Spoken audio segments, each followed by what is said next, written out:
Esteu escoltant Empanada Cultural a Radio Fabra.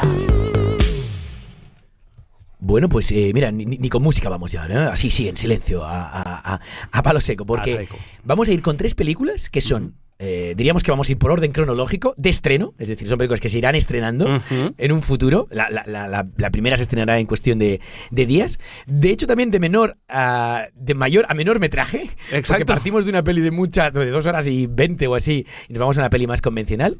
Y que me perdone Wenders, porque ya hemos mencionado a Wenders antes, porque no le he podido hacer por experiencia. A mí me gustaría haber acabado con Wenders, ¿no? El gran maestro. Pero bueno, es que estamos hablando de un Hamaguchi que ya está aspirando a ser maestro, ¿no? Totalmente. Empezamos con, ¿qué os parece? Que aquí normalmente en la empanada siempre tirábamos de explicación y después el tráiler. Vamos a hacerlo al revés. Vamos a dejar el tráiler que ya vaya ofreciendo imágenes. Exacto. Y hablamos sobre estas imágenes de una película que ya de alguna manera también nos rompe esquemas. Porque escuchad. De lard fumé, des champignons. Esto no me suena a lengua asiática, ¿no? No. Yo creo que nos queda cerca esta lengua, es francés. Ahí está, es francés. Y es que estamos hablando de una película que se llama La Passion de Dodin Buffon. Este sería el título francés, es decir, la pasión de este señor, Dodin Buffon.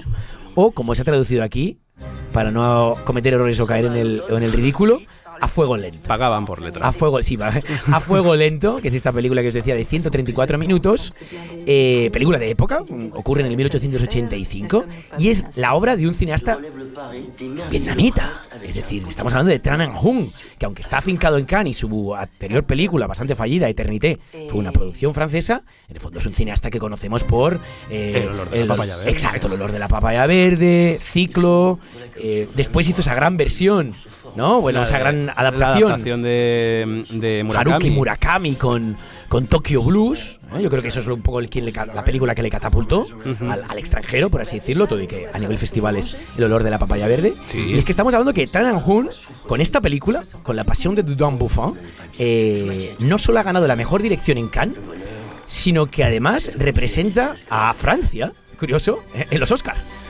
Bueno, me encanta. Es que aquí habrá comunicación también, pero ya entraremos Es que hay ese diálogo, ¿no? De ida y vuelta que decíamos entre Asia y Occidente.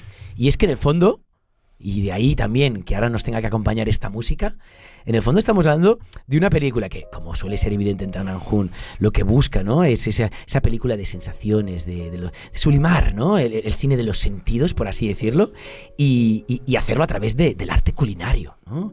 Hay una historia de amor y de pasión, culinaria principalmente, pero amorosa también.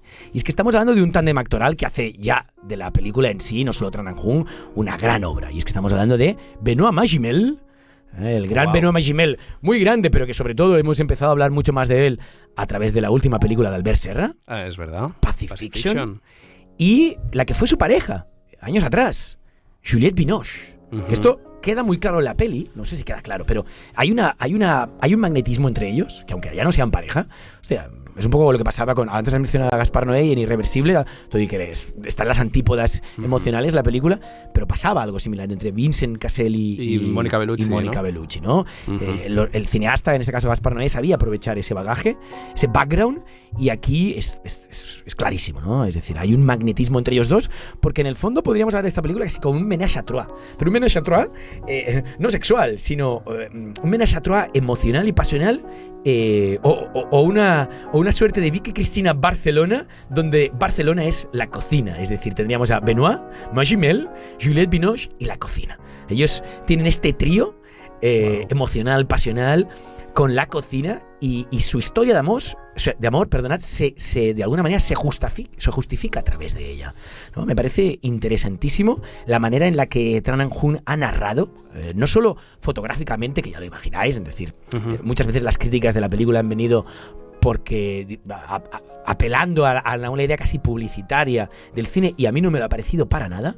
Yo creo que precisamente lo que busca con esos detalles continuos y esos travelings que recorren una cocina de época, ¿no? Con una elaboración súper pensada, que sublima no solo los sentidos, sino el propio arte culinario a una dimensión superior, para mí está muy alejada de lo publicitario y de lo superficial, sino que precisamente lo que nos está mostrando es aquello que es el cine en realidad, ¿no? Es como la propia vida muchas veces, ¿no? La vida es aquello que pasa cuando no pasa nada, ¿no? O cuando esperas que pase algo. Está claro que muchas veces las personas de acción, yo me considero un tipo de acción, pretendemos que el cine también sea de acción, pero a veces es interesante, y eso lo mencionabas antes, ¿no, Álvaro? Exacto. Ese cine contemplativo que te cambia esquemas, que es mucho de lo que vemos en Asia, y que creo que Tran Anh Hung ha sabido introducir muy bien en una realidad francesa del siglo XIX. Fascinante. Hay el paso del tiempo, las estaciones, esas horas infinitas de banquetes que nunca acaban. Bueno, es un cine que da hambre. Da hambre, y yo os diría que da hambre y que dan ganas de amar.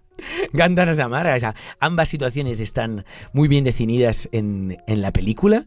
Y yo no os quiero descubrir más a nivel sinopsis. Está claro que hay esta historia en paralelo entre la relación de amor entre la cocinera del señor Dudin Buffon, que simplemente es una figura de ficción del siglo XIX, y la historia de amor con la cocina, ¿no? Y pues, son 2 horas y cuarto, quizás a algunos les parecen excesivas, a mí no, a mí me han parecido una auténtica maravilla. Así que, dicho esto, por favor, vamos a pasar a otro tráiler que nos ofrezca nuevas imágenes y además de un cineasta del que nos querías hablar. Sí, y casi me avanzo ya de las no, ganas nos has que avanzado, tenía. pero está bien. Por favor. Vale. Just a perfect day. Madre mía. Cambio de concepto, ¿eh? Madre mía. Musicalmente hablando, evidentemente. No, es una gran canción, pero ahora después, cuando ya vamos a hablar de esta película, ya que te cree estas imágenes, estas, ¿cómo decirlo? Iba a decir panorámicas, pero no, porque es una película que está rodada en formato cuadrado. Sí. Pero estas imágenes de Tokio, el cómo filma Tokio, cómo... O sea, la naturalidad con la que Wim Wenders en esta película, en Perfect Days... que ya la presento. Sí, recordémosle al personal lo que habías comentado al principio, ¿no? Como en el fondo lo que hace es retratar la vida, el día a día. El día a día de un encargado de limpieza de lavabos públicos en Tokio. Koji Yakusho. Realmente, Koji Yakusho. igual por el nombre no suena, pero es un actor japonés que podría ser el Bardem de Japón. Básicamente. Es y aquí como... se pega un papelazo. Bueno, es que ¡qué maravilla! La cámara no se despega de él. De hecho, creo que le valió el premio en Cannes. Exactamente. Le valió el premio a mejor interpretación. Mejor actor del Festival de Cannes 2023. Y una cosa que sí que quería comentar, y es algo que me ha molestado mucho, y es que de este último Festival de Cannes han hablado de muchas películas. Esta película en concreto se presentó ahí, tuvo muy buena crítica, pero nadie ha dado como...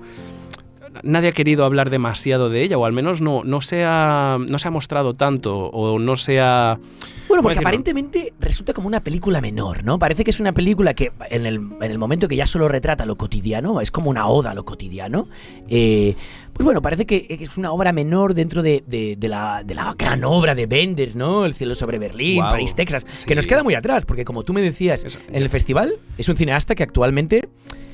ha hecho grandes documentales, Exacto. pero las películas de ficción todas han pinchado. Y yo creo que, hostia, Perfect Days es la gran vuelta, ¿no? Es como... Totalmente. A mí me alucinó. Simplemente por eso, porque es si alguien quiere mirar las críticas que salieron en Cannes o ya posteriormente en otros festivales, de lo que hablan es el gran regreso de Wim Wenders a hacer una gran película de ficción, y es como, bueno, siempre ha estado ahí Wim Wenders. Lo que pasa es que también, como cualquier otro cineasta, pues evoluciona.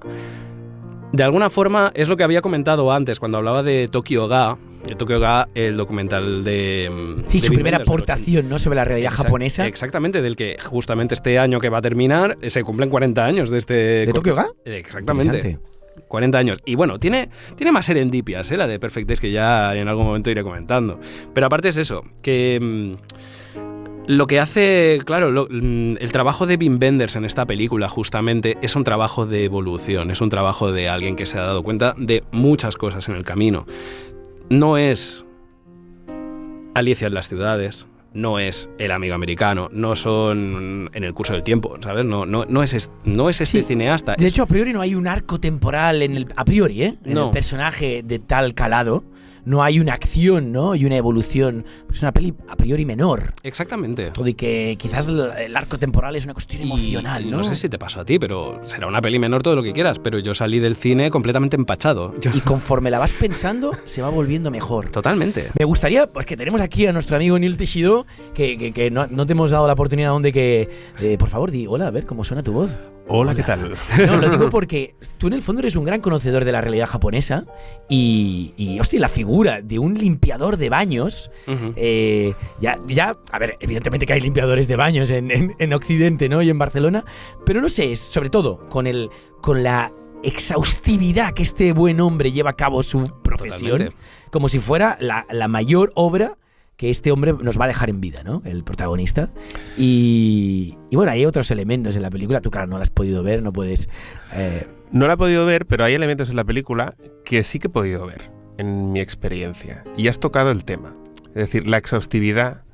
Y yo llevo escuchando, ¿vale? Como el alumno que escucha embelesado al profesor de historia cuando le gusta algo, ¿no? Y es que Japón, fíjate, o sea, ¿con qué nos capta? Con la imagen, el detalle, explicar algo simple, ¿no? Entre comillas, la vida de un hombre, un limpiador de baños de Tokio, pero que se deja la vida en su trabajo. El karoshi. Karoshi se llama Karoshi, en sí. Japón. El trabajar hasta morir. Wow. Gente que ha llegado a morir de eso, realmente. Sí. Sí, De hecho, sí. hace poco vi la obra de un fotógrafo que se dedicaba a mostrar imágenes de trabajadores que caían muertos y tú Sí. piensas, borrachos. No, exhaustivos del De trabajo, cansados, claro. evidentemente igual Exacto. después de beber. Y es como, tiene toda una obra, ahora no recuerdo el fotógrafo, pero tiene toda una obra de hombres ejecutivos tirados en la noche, en esquinas, con una Madre sensación mía. casi de mortuoria. Karoshi, interesantísimo esto. Pero es eso, ¿no? Es decir, esta película, Perfect Days, pues tenemos la vida de este señor que...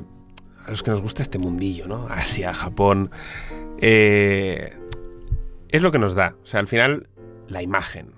Ese Tokio, esa fotografía, esas cosas. De hecho, es una peli que, y ahí comparto la mirada de Álvaro, ¿no? Sí. Que apuesta por unas transiciones visuales a veces, algunas muy oníricas, ¿no? Que describen muy bien al personaje y sus sombras, Sí. pero otras más centradas en el espacio Tokiota, no sé si se diría así, Sí. Sí. y que recuerdan a Yasuhiro Ozu, ¿no? En esas Exacto. transiciones, Claro. además del formato cuadrado y tal. Lo Pero, que- claro, dime. sí, me perdona. La cosa con Wim Wenders es que para mí, ya antes de ver esta película, ya me parecía el director que mejor filmaba las ciudades. O sea, si tú te enfrentas, por ejemplo, mismamente a Alicia en las ciudades, que ya lo dice el título, pero él consigue transmitir esa urbe que de alguna forma crea personajes solitarios o personajes que no están del todo conectados con el sitio donde viven por alguna razón concreta, y es justamente lo que ocurre en Perfect Days con el personaje de Koji Yakusho, con Hirayama. Esto ya lo recuperaré en algún otro momento. Tendrá que ser en algún otro programa, porque el tema no. Y hostia, has dicho algo básico también en Wim Wenders, en el Exactamente, fondo. es Wim algo- Wenders con El cielo sobre Berlín hablan, ¿no? De una doble realidad. Ya no Completamente. solo por la idea del muro de Berlín que separaba estas dos realidades, sino por unos ángeles que entran y salen, ¿no? Maravillosa. Y al final sí que es cierto que el propio Wim Wenders, ese sería otro gran ciudadano del mundo. Sí. Sí. Sushi seguro, no sé si compran Ikea, pero sin lugar a dudas, Wim Wenders es otro tipo que tiene producciones aquí y allá. Y no tanto como Werner Herzog, pero de unido, Wow. ¿no? Este gran referente Le del faltaba nuevo faltaba- cine alemán. Claro, le faltaba mover un barco, ¿no? Por una montaña ya. Ah, cosas sí. así. Hostia, qué locura eso. O tener a Klaus Kinski. Fitzcarraldo, ya, Total. locura. Pero sí que es cierto que es una película que todo y a priori, si te la ponen, no reconocerías que es una peli de Wim Wenders, No. pero cuando la estudias, la analizas, dices, joder, qué Wenders que es en el Sí. fondo, ¿no? Pero oye, como vamos muy tarde, porfa, pasamos a Hamaguchi, la gran obra, la gran obra de... Para mí todas estas tres películas que hemos mencionado, es decir, estos tres últimos títulos, estarían en un nivel muy similar. Perdonad, no os hemos recordado, pero lo haríamos al final del programa en la agenda, que la película de Tran Anh Hung, la película francesa que representa los Oscars, ¿no? Que representa a Francia en los Oscars, se estrena enseguida, se estrena en Navidades, en este diciembre. La película de Wenders se estrenará en enero, es decir, le queda poquito. Y también se presentan los Oscars representando a Japón. ¡Hostia, qué fuerte! Sí. Son dos miradas extranjeras en Exactamente. países, ¿no? Y además en este caso volvemos a un diálogo Asia, ¿no? Occidente. Asia-Occidente, exactamente. Y esta última película, Evil Does Not Exist, yo creo que se queda en Japón. Esta peli sí que es sí. 100% japonesa, de Ryusuke Hamaguchi. Y la gran ganadora del Y festival. por favor, Uriol, vamos a disfrutar de unas imágenes y de unas músicas. 赤いのが松で黒いのはカラマツ De hecho, tú no lo sabías, pero tú venías hoy a traducir. Perdona, Nil. Sisplau. Este era el motivo, no? Digue'm la veritat, tio. Tu has vingut aquí a traduir perquè aquest home parla molt bé japonès i alguna cosa ens podrà oferir de... Hem de dir la veritat, sí. No, a ver, estamos hablando de Hamaguchi, que como decíamos en un primer momento, es un tipo relativamente joven, pero que ya tiene un background con premios en los Oscar como Drive My Car, pero es que con obras como Drive My Car, es una auténtica maravilla. En ese caso adaptaba a Murakami, a Haruki Murakami, un pequeño relato de Haruki Murakami, y lo extendía y lo llevaba a una dimensión incluso mayor, cinematográficamente mayor. Y ahora parte de la música. Es interesante como ahora parte de la música porque la compositora, esta música que estábamos escuchando de fondo, ¿no? Es muy potente, la seguiremos escuchando después. Es composición de Eiko Ishibashi, una música, ¿no? Una compositora japonesa que formó parte de la banda sonora de Drive My Car y que también tiene mucho calado en la obra, en la película de Drive My Car, pero que aquí, y es de ahí donde viene el proyecto de Evil Does Not Exist, el mal no existe, veremos por qué este título, en el fondo es porque Eiko Ishibashi le pide a Hamaguchi, después de haber colaborado en Drive My Car, mira, esto es música de Drive My Car en el fondo, veréis cómo esta música de Drive My Car muta a la pieza que veníamos escuchando en el tráiler, que es la pieza principal de Evil Does Not Exist, el mal no existe. Ishibashi le pide a Hamaguchi, tras haber colaborado, que cree imágenes para su obra musical, ¿no? Para sus directos, para empacarlos en una suerte de audiovisual final donde lo que impere sea la música de Ishibashi, ¿no? De esta compositora. Wow. ¿Qué le pasa a Hamaguchi? Que se va a ver los procesos creativos de música a donde vive Eiko Ishibashi, y es en Nagano. Nagano, por lo que tú comentabas antes, los ¿no? Alpes japoneses. Ya como los Alpes, una zona muy forestal, ¿no? Mucho bosque, diría, si no me equivoco, es limítrofe con el bosque de Okigahara, Monte Fuji y todo aquello. Una zona desconocida. Sí, ¿no? Pero en el fondo, cuando estuve sacando información de Ishibashi, ella simplemente tenía la sensación de que había dejado Tokio para irse, ¿no? Es como aquel que se va, no, marcho a San Cugat, marcho a Collserola. Pero no, aquí estamos hablando de 3 horas allá, ¿eh? Claro, distancias súper grandes, nada que ver con aquí. Claro, Tokio, ¿qué? Que estamos hablando de 2 horas cruzando la ciudad, ¿no? Por lo menos. Y entonces, él se va a ver los procesos creativos, vuelvo a Hamaguchi con Ishibashi, y es interesante ver este diálogo creativo, ¿no? Porque Hamaguchi se va a ver cómo ella compone, y en el fondo, la naturaleza de Nagano tiene mucho de importancia en la obra de Ishibashi. No es que Hamaguchi quiera hacer una obra sobre la naturaleza, pero claro, cuando ve cómo ella crea su música a través de la naturaleza y él empieza a grabar imágenes que puedan dialogar con esa música, se acaba dando cuenta, sobre todo cuando pasa de la naturaleza a los figurantes, en este caso a los actores, ¿no? De ese territorio, empieza a ver la singularidad humana, sus voces, sus diálogos, se da cuenta de que ahí tiene también material para una película. Exacto. Y mientras en paralelo va creando Gift, que aún no se ha estrenado, que será esta obra mediometraje de diálogo musical entre Ishibashi y Hamaguchi, se da cuenta de que tiene ahí material para elaborar una película que es El mal no existe, ¿no? Un título muy particular, El mal no existe. Parece que no sabes si te está tomando el pelo con esta música que creéis, porque esto ya es Ishibashi en El mal no existe. Claro, es un título que, a ver, yo después de ver la película yo lo encontré irónico. Esto también es muy para dar, o sea, cada uno puede tener su interpretación, pero sobre todo es un título muy perturbador. Muy perturbador. Sí, porque tú realmente estás continuamente cuestionándote, ¿me está vacilando? Exacto. ¿Sí existe el mal? ¿No existe el mal? Bueno, el mal está. Pero el mal está y existe. Entonces... Obvio, eso seguro. Lo que pasa ¿es deliberado? ¿No es deliberado? Exacto. Si viene de la naturaleza, ¿es deliberado? No, es algo evidentemente natural, no. es algo trabajado. Es un proceso natural, ¿no? Claro. Está claro que en esta peli hay un diálogo interesante entre urbe y naturaleza, entre pobladores de urbes, de ciudadanos, el citadino enfrentado al ciudadano de pueblo, ¿no? Vamos a decir pueblerino, aunque suena mal, pero que en el fondo respeta su tierra. Y hay una reflexión brutal sobre los fideos ramen, sobre cómo una señora que vivía en Tokio deja Tokio para poder ofrecer unos ramen de mayor calidad, ya que cocina por el agua. Exacto, ¿te acuerdas? ¿No? Maravilloso. Sí, porque es una película que primero parte con ese contracenital de los árboles que bien nos decía que Hamaguchi descubre, ¿no? Investigando un poco pues, el proceso creativo de Ishibashi. Las imágenes que él, ¿no? de alguna manera grabará para para Ishibashi. Después se da cuenta de que eso es una muy buena punto de partida para hablarnos de una suerte de naturaleza que nos protege, pero que a su vez es intrigante con esta música y cómo es narrada, ¿no? Es que puede ser también eso, ¿no? Que nos protege y que a la vez puede ser testigo de algo horrible, ¿no? De nuestra maldad. De nuestra maldad, claro, de algo horrible que puede venir de nosotros. No sé si a ti te pasa lo mismo, pero yo creo que ese plano el plano de las hojas, el plano de los el árboles, contracenital sobre los árboles, es decir, hay un plano, ¿no? Que mira los árboles en vertical y que tú sientes que pues esto, ¿no? Que es además un traveling, ¿no?